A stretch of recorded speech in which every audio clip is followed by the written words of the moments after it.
इन संख्याओं और फलनों के अवयव को क्या करते हैं? अवयव की प्रविष्टियां। अवयव की प्रविष्टियां का मतलब क्या हो गया? ये एलिमेंट, क्या कहेंगे इसको? एलिमेंट। क्या बोलेंगे? एलिमेंट इसको बोलेंगे। तो ये जो -2, 5, 0, 5, 3 और 6 ये क्या है? एलिमेंट है।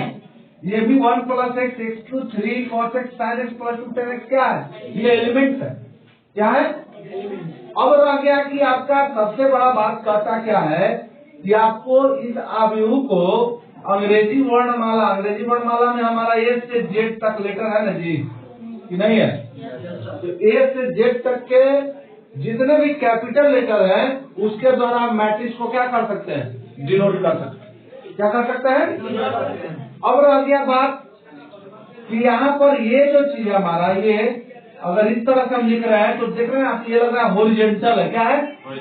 जिसको हम क्या कहेंगे? क्षैतिज। और ये क्या? वर्टिकल है। क्या है? वर्टिकल। तो इसको हम क्या कहेंगे? ऊर्ध्वाधर। क्या बोलेंगे? ऊर्ध्वाधर का या ऊर्ध्वाधर शब्द भी इसके लिए प्रयोग करते हैं। क्या करते हैं? तो समझिए कि देखिए ये जो चीज है आपका, ये क्षैतिज जो है इसको हम लोग रो के नाम से जानते हैं। क्या कहते हैं? रो। और ये जो वर्टिकल है इसको हम लोग क्या कहते हैं? कॉलम। कॉलमन लिखाता है लेकिन हम लोग क्या कहते हैं? कॉलम। कोई दिक्कत? तो समझिए कि अगर किसी भी मैट्रिक्स का हमको अगर ऑर्डर ज्ञात करना, ऑर्डर का मतलब होता है कोटि। आखिर ये मैट्रिक्स लिखा हुआ है, देखिए यहाँ समझिए, 1, 2, 3 कॉलम कितने हो गए? 3। सॉरी, रो कितने हो गए? 3। R1, R2 और R3 ये रो है। तो हमारे रो कितने हो गए? अब कॉलम कितने हैं? C1 और C2। क्या हो गए? कॉलम। ये रो नहीं है, ये क्या है? कॉलम। तो कॉलम हो गए।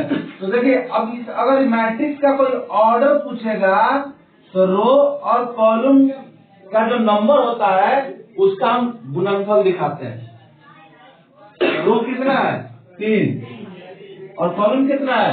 2। इस मैट्रिक्स का ऑर्डर क्या हो गया? 3/2। इसका क्या पड़ेगा ऑर्डर को? 3/2। क्या पढ़ना होगा हमको? उसी तरह से इसको देखिए, इसको आप क्या कीजिएगा? देखिए रो क्या है?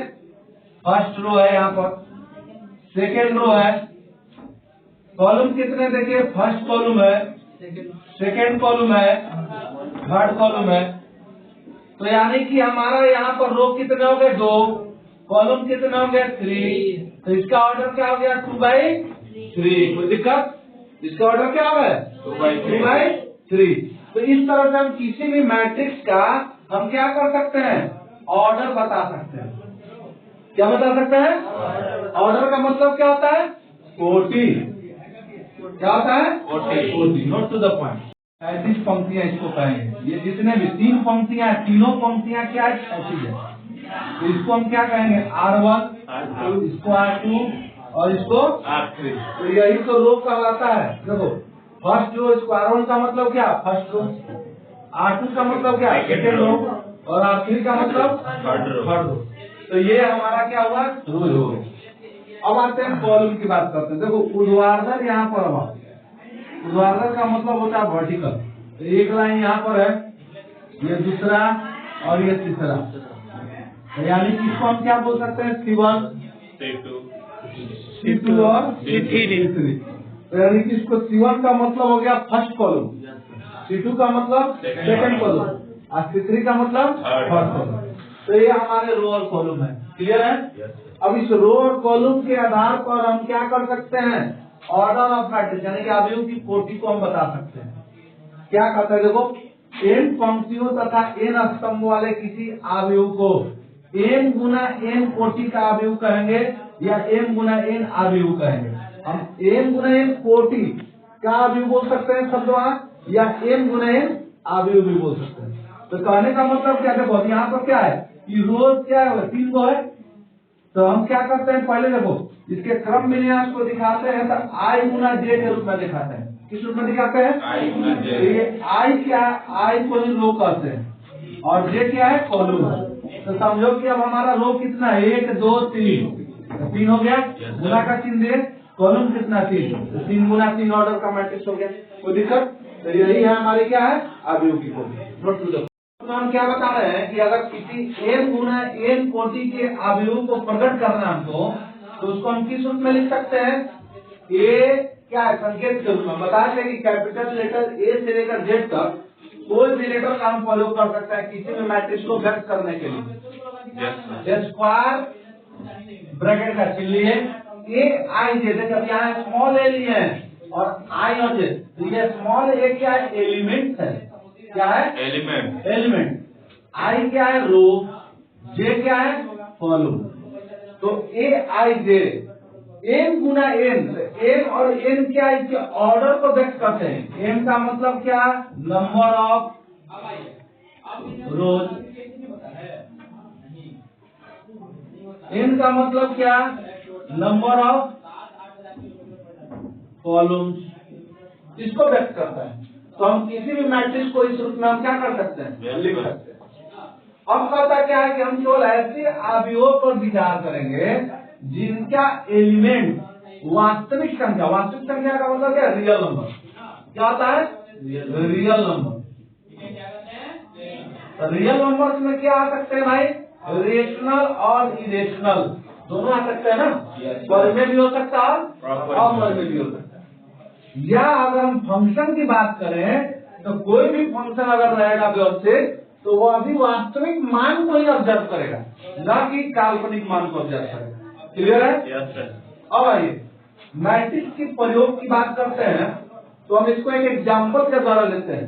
3 फैक्ट्रियां हमारे पास, मान लीजिए फर्स्ट, सेकंड और थर्ड। इन तीनों फैक्ट्रियों में कर्मचारी काम कर रहे हैं, तो क्या हो सकते हैं? कर्मचारी पुरुष भी हो सकते हैं और महिला भी हो सकते हैं। तो इन तीनों कर्मियों यानी कि तीनों फैक्ट्रियों में कार्यरत कर्मियों से संबंधित हमारा जो क्वेश्चन अगर दिया हुआ है तो एक सूचना इस प्रकार दे दिया गया। क्या भाई?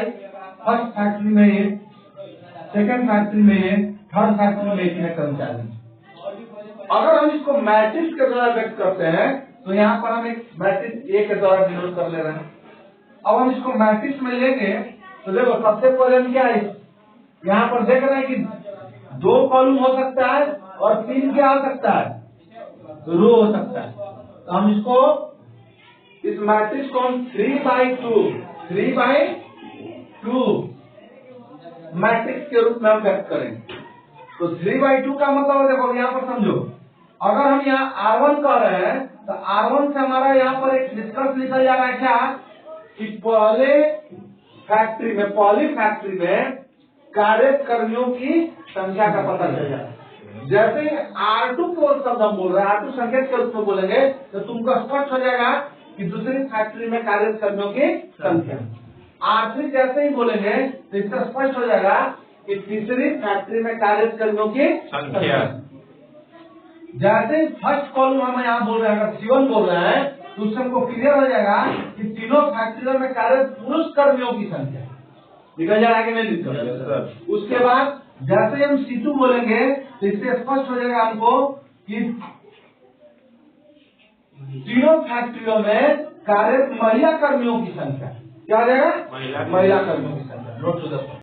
अगला पॉइंट क्या हमारा? Types of metrics. तो देखिए टाइप्स ऑफ मैट्रिक्स की बात करते हैं तो सबसे फर्स्ट जो आता है तो कॉलम मैट्रिक्स होता है। क्या होता है? Column matrix. तो कॉलम मैट्रिक्स को हम हिंदी में क्या बोलते हैं? स्तंभ मैट्रिक्स। अब इसका डिफिनेशन क्या है भाई? कहता है कि एक अवयव स्तंभ अवयव कहलाता है कब? यदि उसमें केवल एक स्तंभ होता है। यदि उसमें केवल एक स्तंभ होता है। एक स्तंभ का मतलब क्या? एक कॉलम। रो कितने भी हो सकते हैं, रो ये बढ़ते जाएगा, ये डॉट डॉट, देखिए इसके बढ़ने का कोई अंत ही नहीं, डॉट डॉट डॉट एन अनंत तक ही बढ़ सकता है। दिमाग में गया? Yes sir. लेकिन जब भी पढ़ेंगे तो बढ़ेंगे क्या? रो बढ़ेंगे, कॉलम सिर्फ एक ही रहेगा।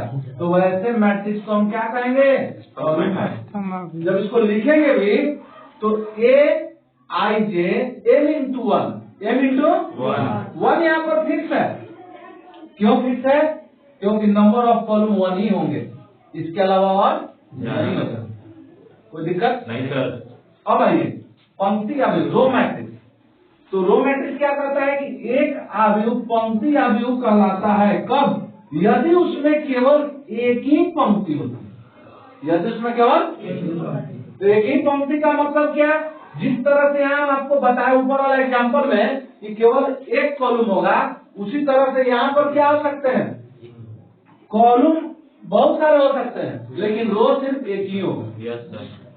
कॉलम का मतलब क्या है यहाँ पर बताए हम, तो यहाँ डॉट डॉट यहाँ भी एन तक जा सकता है, अनंत तक कॉलम जा सकता है, लेकिन रो सिर्फ एक ही जाएगा। तो देखो यहाँ भी इसका ऑर्डर फिक्स कर रखा है 1 into n। 1 into n का मतलब क्या? रो सिर्फ एक ही होगा, कॉलम बदल सकते हैं जितने भी कॉलम हो जाए, कोई दिक्कत नहीं। Note to the point. Metrics तीसरा काइंड अगर हम चलते हैं वर्ग अवयव, तीसरा प्रकार इसका, तो क्या कहता है कि एक अवयव जिसमें पंक्तियों की संख्या और स्तंभों की संख्या दोनों समान होती है, वह अवयव क्या कहलाती है? वर्ग। कोई दिक्कत नहीं सर। अब इसमें कहता क्या है कि एक m गुना n अवयव, m गुना n का मतलब क्या है? m क्या है? Number of row. n क्या है? Number of column. वर्ग अवयव कहलाएगा कब? जब m और n बराबर हो, यानी कि नंबर ऑफ रो और नंबर ऑफ कॉलम जब दोनों बराबर हो जाएंगे तो वह अवयव क्या कहलाएगा? वर्ग मैट्रिक्स कहलाएगा, यानी कि वर्ग अवयव कहलाएगा। एग्जाम्पल के रूप में हम यहाँ पर लिखे, देखिए एग्जाम्पल में क्या लिखे? देखिए यहाँ पर आपका नंबर ऑफ रो की बात करते हैं तो R1, R2 और R3, यानी कि कितने रो हो गए? 3। कॉलम की बात करते हैं तो C1, C2 और C3, तो कितने कॉलम हो गए? 3। तो देखिए तो यहाँ m और n दोनों बराबर है कि नहीं? और इस तरह के जो भी मैट्रिक्स होंगे वह मैट्रिक्स क्या कहलाएंगे? स्क्वायर मैट्रिक्स कहलाएंगे। कोई दिक्कत नहीं। अब आइए विकर्ण अवयव, डायगोनल मैट्रिक्स जिसको होता है, तो कहता क्या है कि एक वर्ग अवयव b क्या है? यहाँ पर हम अल्फाबेटिकल लेटर लिए हैं, Bij। I बताएं आपको क्या है? Number of row. j क्या है? नंबर ऑफ कॉलम, यानी कि m into n ऑर्डर के रूप में अगर लिखा हुआ हो। अब कहता क्या है कि यदि विकर्ण के अतिरिक्त इसके अन्य सभी एलिमेंट क्या हो? शून्य हो। विकर्ण के अतिरिक्त सभी एलिमेंट शून्य होने का मतलब क्या? अगर हम स्क्वायर बना रहे इस तरह से, देखिए तो विकर्ण क्या हो गया? इसके सम्मुख शीर्ष बिंदुओं को मिलाने वाली रेखा। तो अब इस पर जितने भी एलिमेंट लिखे हुए हों वह क्या हो? देख लीजिए यहाँ पर कहता क्या है कि इसके अन्य सभी अवयव शून्य होते हैं, केवल कौन सा? विकर्ण के एलिमेंट्स को छोड़कर। विकर्ण के एलिमेंट्स को छोड़िए, देखिए यहाँ पर क्लियर आता है। विकर्ण के एलिमेंट -1, 1, 2 और 3 ये विकर्ण के एलिमेंट कहलाएंगे, लेकिन बाकी जितने भी एलिमेंट हैं सब क्या है? देखिए तो 0 है कि नहीं? यहाँ भी वही बात है, विकर्ण के एलिमेंट क्या है? -1 और 2 है, बाकी जितने भी एलिमेंट हैं क्या है? शून्य है कि नहीं? यहाँ भी देखिए यहाँ पर विकर्ण के एलिमेंट क्या है? सिर्फ 4। तो यहाँ पर 1 ही एलिमेंट है, यानी कि इसके ऑर्डर भी उसी तरह से होंगे। यहाँ पर क्या भाई? यहाँ पर 2 by 2 ऑर्डर है, लेकिन यहाँ पर क्या देंगे? 1 by 1 order. Yes sir. 1 by 1 order. ये क्या है हमारा ऑर्डर? 3 by 3 order. तो 3 by 3 ऑर्डर के जो भी अगर हमारे विकर्ण अवयव लिखाएंगे तो इस तरह के लिखाएंगे। 2 by 2 ऑर्डर के जितने भी विकर्ण अवयव लिखाएंगे तो इस तरह से हम लिखेंगे। कोई दिक्कत? Note to the point.